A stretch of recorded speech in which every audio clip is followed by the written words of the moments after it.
સુરતના પાલનપુર પાટિયા પાસે આજે સવારે આગની ઘટના બની છે। ગણેશ મંદિર પાસે ઝેરોક્સ અને સ્ટેશનરીની દુકાનમાં આગ લાગી હતી। અગમ્ય કારણોસર પહેલા માળે આવેલી દુકાનમાં આગ ભભૂકી ઉઠતા આસપાસના દુકાનદારો અને લોકોમાં ભયનો માહોલ ફેલાયો હતો। આગને પગલે મોરાભાગળ અને પાલનપુર પાટિયાની ફાયરની ગાડીઓ ઘટના સ્થળે પહોંચી હતી અને ફાયરના જવાનોએ આગ પર પાણીનો મારો ચલાવી આગને કાબૂમાં લીધી હતી। સદનસીબે ઘટનામાં કોઈ જાનહાનિ થઈ નથી, પરંતુ આગ પહેલા માળે લાગી હોવાથી ફાયરના જવાનોને આગ પર કાબુ મેળવવામાં મુશ્કેલી પડી હતી।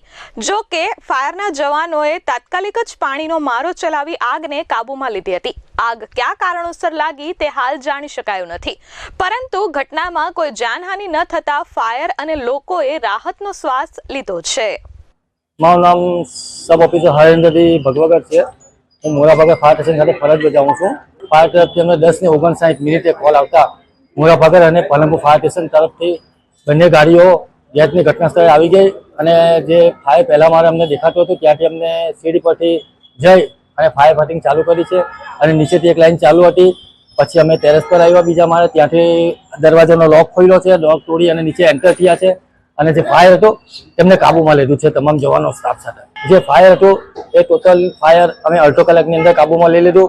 પછી જે અડધો કલાક હતો તમે અમે કુલિંગ કર્યું છે, કારણ કે જે સ્મોક હતો તે નીકળવાની વેન્ટિલેશનની જગ્યા નહીં હતી, એટલા માટે સ્મોક વધ્યો હતો। એટલે તમામ જે જવાન હતા તે ફાયર શૂટ અને BSF કરી અને કામગીરી કરી છે। Bureau report S24 news Surat.